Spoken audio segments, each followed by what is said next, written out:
Welcome to SVG-TV News for Monday, March 11th, 2024. I am Rochelle Batiste with the details.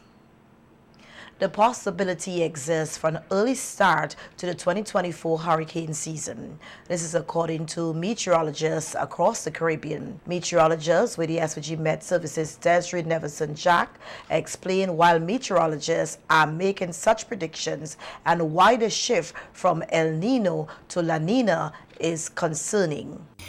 Over the past months, sea surface temperatures have been consistently warmer than usual, with temperatures ranging between 27 degrees Celsius to 28.5 degrees Celsius.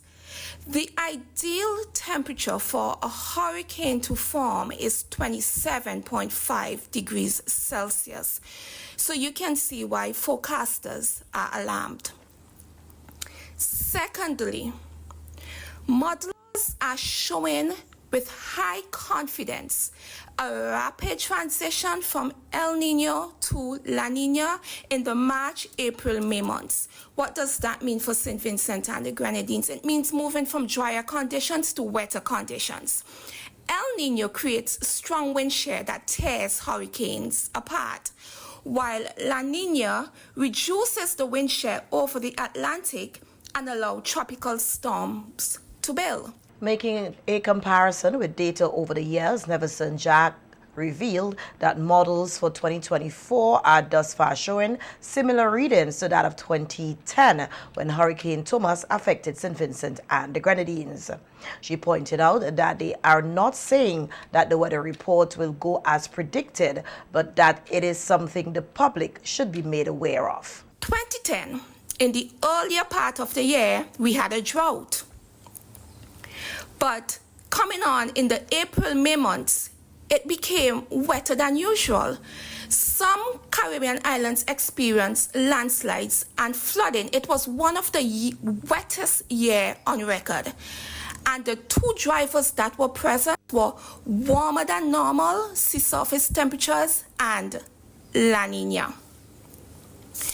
Another driver that should be considered when dealing with the 2024 hurricane season is the Saharan air layer. Now, the Saharan air layer is a pocket of dry air, sometimes dust-laden. And if the intensity increases, that means that we can expect hotter and humid conditions. But if there isn't that much intrusion, then rain is allowed to fall, and we're going to experience very wet and active hurricane season. We are not saying that this is going to happen. We are saying there is a likelihood that these scenarios can play out, and it is our duty to inform the public so that you can become aware. Named storms are already out on some weather channels, but according to Neverson-Jack, the SVG Met Services will await the names from the official organizations they rely on. Forecasters are predicting an active hurricane season. Information is online that states 20 tropical storms are predicted, but this information is coming from Tropical Storm Risk. The Meteorological Services relies on the National Hurricane Center and even the Colorado State University for updates, and these updates usually come out around April-May. What I can say is that there is high confidence that this could be a year of extremes. May could be wetter than usual, and this year could be hotter than last year. The Caribbean Disaster Emergency Management Agency, CDEMA, is reportedly monitoring the predictions as well and have asked the national emergency organizations to take note and get their disaster management plans in place for any eventuality. The 11th International Garifuna Conference commenced here today at the UWI Global Campus site at French's in Kingston. The three-day conference, which is a hybrid modality, is being held under the theme Promoting Reparatory Justice Towards the Development and Implementation of a 2030 Indigenous Peoples Development Plan. Delivering brief remarks at the conference opening ceremony was Minister of Tourism, Culture and Sustainable Development, Carlos James, who said, as a people, we have come a long way with our struggles, our fight for reparatory justice, for recognition, for a global agenda setting and understanding the struggles of our people and accepting the struggles of our people. We've spent years, and in fact, just over a decade, through this conference, highlighting the significance and importance of cultural preservation, reparatory justice, speaking for and behalf of our indigenous peoples. And I want to use this opportunity to commend the Garifuna Heritage Foundation and of course its collaborative partner, the University of the West Indies, for pushing this agenda year after year and continuing this exercise of dialogue. It is important that all of us recognize the role of civic society, our educational institutions, all have a place at the table.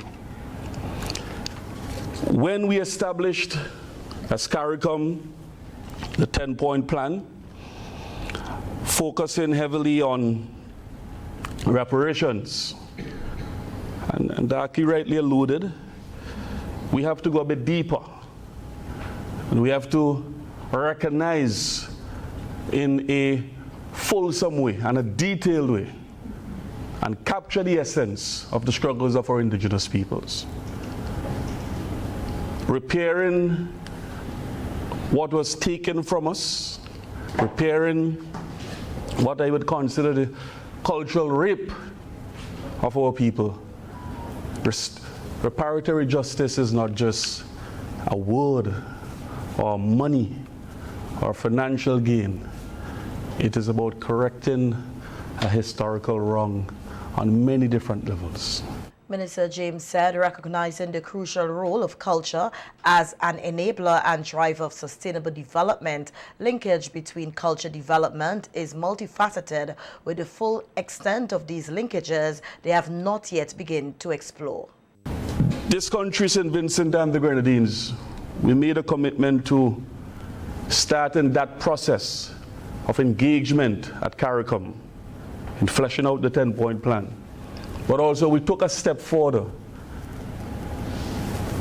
Everything we know about our history has been told by people who don't connect or belong to us, doesn't share our identity, our values, our norms. And that is why we commissioned well-accomplished and distinguished historians from here, born here in St. Vincent and the Grenadines. Two are present, Dr. Denny, and we have Dr. Lewis here. Thomas, Dr. Fraser is also part of that. To capture, in essence, the history of our people in our language, from our research, telling our story. We have completed a few chapters in draft and working assiduously, and I'm keen to see the final outcome of that program, which through the Ministry of Culture we have commissioned, so that our story can be told from generation to generation. And just as this conference is a continuous exercise of learning, of language, of knowledge, of the transfer of the research, the sensitization and the promotion of our arts, our indigenous peoples, all of us, we have that important role to capture our history, chronicle it, research it, and tell it over and over and over to our peoples. The Culture Minister highlighted some recent gains in reclaiming our culture and identity, one of which he said is the move by the government to formally signals its intent to pursue the acquisition of Balaso, which he said captures in essence its historical value of the country. We've started that process. And I want to also commend the Garifuna Heritage Foundation for joining with us in making that call, for ensuring that we have Baliso as a place that is preserved for our people, and it is state-owned, and where we can use that particular island as part of how we tell our story and the narrative of our indigenous peoples. I also want to highlight, even recently, our presidency of CELAC, which some people may say, well, what is the relevance of a small island developing state and its ascendancy to the presidency and the role of the president, pro tempore president of CELAC? It is through these institutions and regional blocks that we are also able to push the agenda for indigenous peoples. Prime Minister Dr. Ralph Gonsalves is expected to be among regional leaders who are attending an emergency meeting in Jamaica to discuss the crisis in Haiti. Chairman of the Caribbean Community and President of Guyana, Dr. Irfan Ali, called a meeting between regional leaders and Haiti's partners, including the U.S., which is expected to be represented by Secretary of State Antony Blinken. Over the weekend, the violence in the capital Port-au-Prince saw heavily armed gangs attacking the National Palace and set part of the Interior Ministry on fire with petrol bombs. Gangs have reportedly taken control of much of the capital. State media says it comes after a sustained attack on the international airport, which remains closed to all flights, including one carrying Prime Minister Ariel Henry. Western diplomats based in Haiti have been evacuated from the troubled French-speaking CARICOM country. The German Foreign Ministry confirmed that the country's ambassador to Haiti, Peter Soa, has left the country for the neighboring Dominican Republic due to a very tense security situation, while members of the European Union delegation, including the European Union Ambassador Stefano Gatto, have also traveled to the Dominican Republic. The United States have already evacuated members of its diplomatic mission after confirming on Sunday it conducted an operation to airlift non-essential personnel from the U.S. Embassy and to bolster the security of its mission in the capital. The U.S. State Department said it had arranged for evacuation overnight due to heightened gang violence in the neighborhood near U.S. Embassy compounds and near the airport. U.S. Southern Command said the move was consistent with standard practice for embassy security augmentation worldwide. In other local news now, we hear that the opposition New Democratic Party, the NDP, on Saturday evening launched retired teacher Andrew John as its candidate who will contest the South Windward seat on the party's ticket at the next general election, constitutionally due in 2025. In his address at the event held in Bayabo, John gave the ruling Unity Labour Party administration performance in the constituency a failing grade. They told you I'm a teacher. I was a teacher, I was a principal. And they told you I give some licks and so on, and I'm supposed to be giving some more licks. But before I give the licks, I also did a lot of assessment during my work. And I have assessed this present government that we have and have given them a resounding failing grade for their performance over these years. Failing grade. I gave a failing grade to the representation that we have been getting here in South Windward. Fail. And they have to respect that F. They have left us, the people, behind. They have left us in South Windward behind. And they have taken us for granted. And thinking that at election time, they will come and dance with us and hug us. They will come and bring all kind of galvanizer nonsense and telling us they are buying our vote. But it's not your vote they're buying, you know. They are buying your children's future. Our young people, it pierces my heart to see them on the streets, unemployed, intelligent boys and girls who we have taught, who come out of school who we have paid, you have put so much effort, so much money into, and then at the end of the day, they can't get meaningful employment, they can't get meaningful training. It is only for the chosen few. It is time for us to realize that our children here in South Windward are suffering. Our young people are suffering, and we are going to stop it. It has to stop. You see this election? Andrew John is going to make sure it stops. John pointed out some of the things he said that have been neglected in South Windward and called on constituents to work together to bring about change. I think I get involved and come here for joke. When I come here, it is saying to you that I mean business, and I need us to work together to ensure that we change what is happening in our country right now. I have a list of things, and I have a list of things written down that shows that we have been neglected. If you visit some of our roads in our constituency, it is deplorable. They are deplorable. I tried going through a place called Chile. I hear somebody sung like a village pause today. Yes, you walk to Chile, Simon breaking away, the road breaking away in Simon.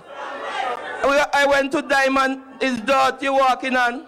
That is what we have been working 23 years to produce. Since the wife brought me to South Windward, is one of the most beautiful places that I have been. We have so much potential here in South Windward. We have the international airport in the midst. What are we getting as a spin-off from it? Look at Bible. Bible should be a tongue. They should be walking here, building Bible, so that we could be making money. What are they doing? They are borrowing the money from us. We're not making anything. And then what they do, they are chasing you from the roadside where you're making a little honest dollar. I spoke with a gentleman who runs a little corner vendor, and the man had tears in his eyes explaining to me that they broke down his thing and he tried to build it back. They come and they give him 7 days notice to remove it. That is what we are getting. And then on top of that, you know, to add insult to injury, they put up a poster right where the stall, one of the places were. They break down the business, mash up the business, and put up a poster there for us to look at. So maybe when we look at that, we could get food to send our children to school. And party leader Dr. Godwin Friday said they have listened to the people who have chosen John to carry the banner for the NDP in the constituency, building on the work of Noel Dixon and other persons before him to bring the South Windward constituency back into the fold of the NDP. It's been too long that we have been separated in that way. Our hearts have always been together. But of course, we want more than that. We want to have this constituency as part of the winning team for the New Democratic Party, and to have Andrew John sitting around the table representing you, presenting the ideas that you have elected him and selected him to do. And of course, we have here his wonderful wife, Cheryl.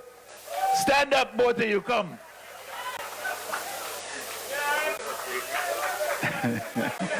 Listen, I've been in this thing long enough. I know you can't go far without having this team being the strongest unit in the entire campaign that you run as a candidate. Andrew, take it from me. Not that I have to tell you, you've been in the business long enough yourself.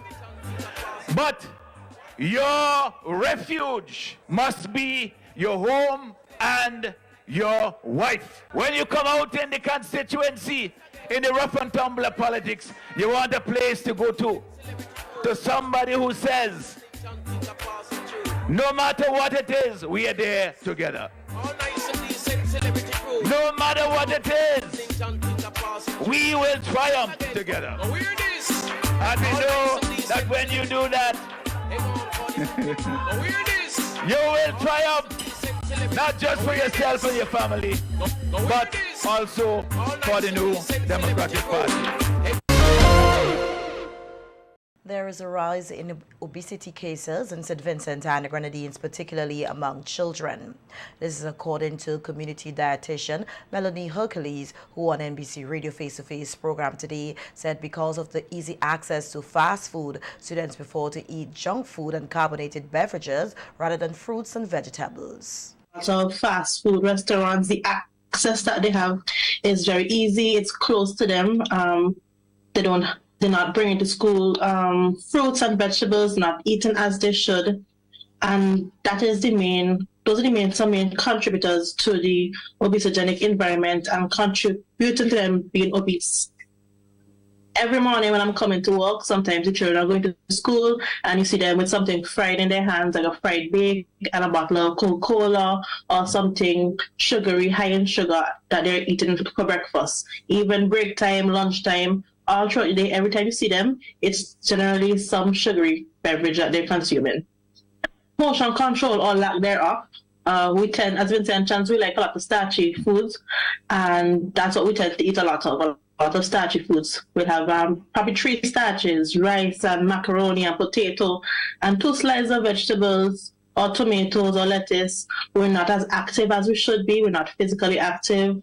We're not drinking enough water. We're not getting enough sleep. These are other factors that we're not doing that are contributing to the rise in obesity. Chief nutritionist at the Milton Cater Memorial Hospital, Nicole Franz, who is also on the program, said although eating too much starchy food is not advised, it is still important to consume the right amount. Franz said it is important that people become more knowledgeable about the types of food they consume, as certain food can put them at risk for conditions like hypertension, diabetes, and cancer, in addition to obesity. If you're a diabetic plus you're overweight, that just puts you at a greater risk. You're unable to control your numbers. So nothing's wrong with having the starches. It's just the amount that we have at one time, at one sitting. So a slice of sweet potato, maybe with a pot spoon of rice and vegetables. So what we do is fill half of our plate either with starches or meats, and then the vegetables are not there. And we need to do everything within the balance. So we need the vegetables there along with the starches, but we need to control the portion of the starches that we are having. Or we may never be able to control our sugar levels, diabetics, for example, and we're not burning off this excess energy that we are consuming. We eat the starch, we sit at our desk, we do very little, we get up, we don't move around. So it becomes a problem. We put on weight or our sugar levels are not under control. So it just spirals out of control.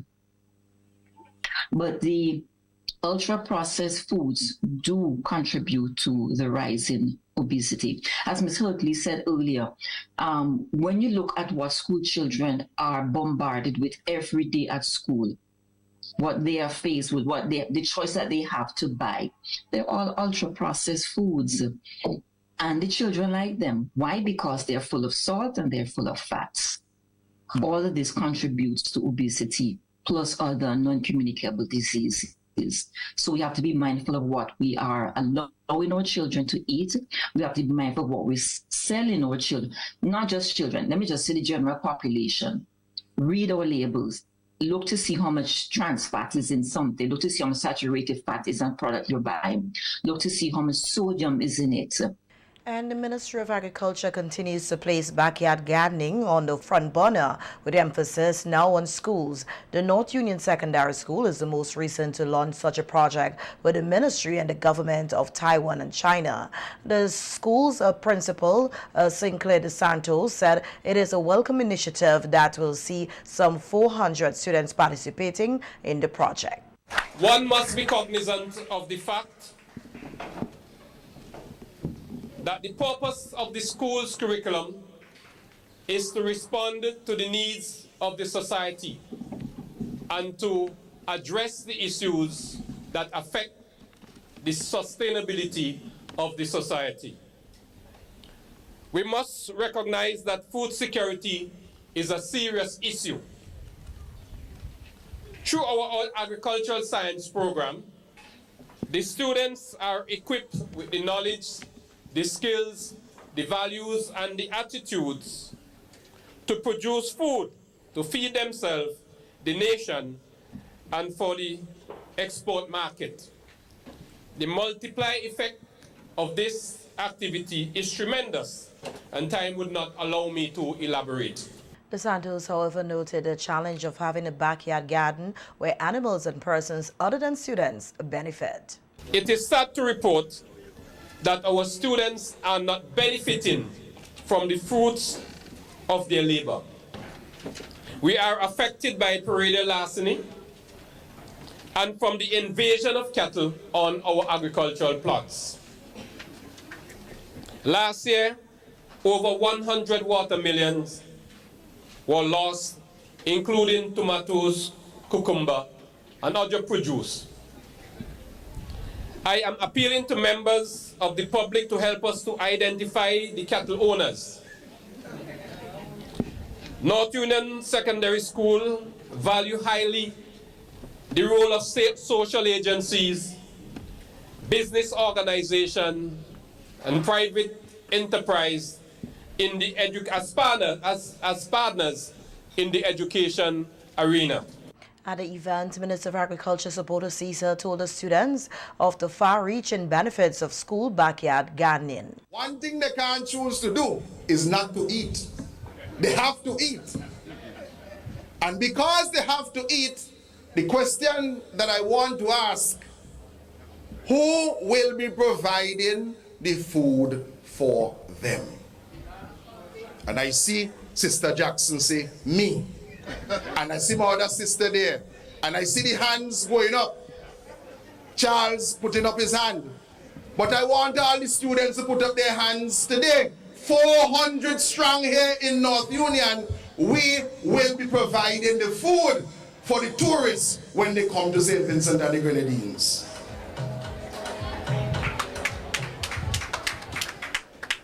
It may sound simple, but there is a place where you live, and that is a place that you could use to make money in your backyard.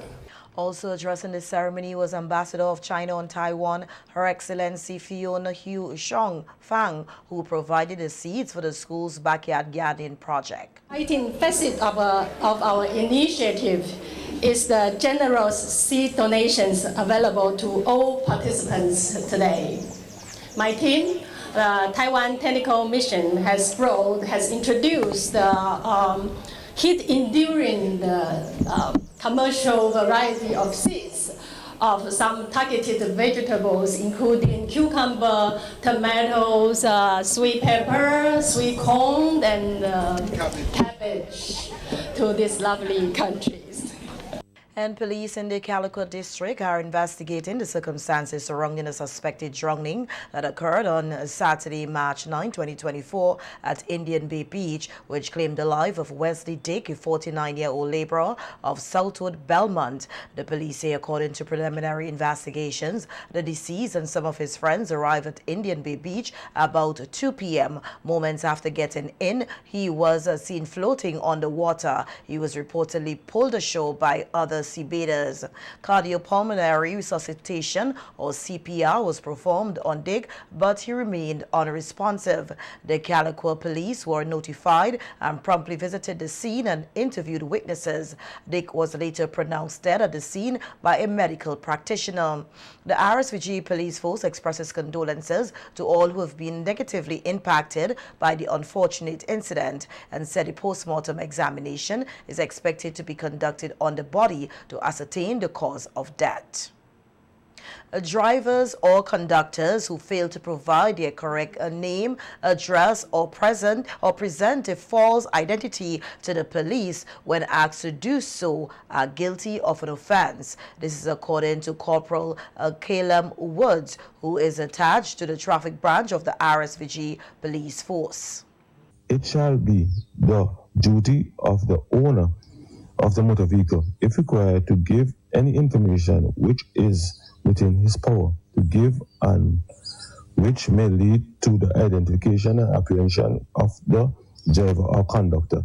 And if the owner fails to do so within 4 days, he is guilty of an offense. So I just want to educate the driver, the owner of public service, and it's a public service vehicle. If your driver or conductor commit an offense, you are responsible, right, for identifying the driver and conductor if requested to do so by a police officer. So if your driver commit an offense, the police officer can come to you, the owner, for information about the driver or conductor. Would further point out the extent of damage caused to 7 motor vehicles which were involved in accidents over the weekend. 4 in the Kingston district and 3 in the outer district. 2 in Kingston, 2 pedestrian wash truck, which were taken to the Military Hospital and treated and discharged for the injuries. Last night in North Junior, we had an accident where involved 3 vehicles. All vehicles received extensive damage. Right, so that's on all our motorists when you're driving at night to be extremely cautious.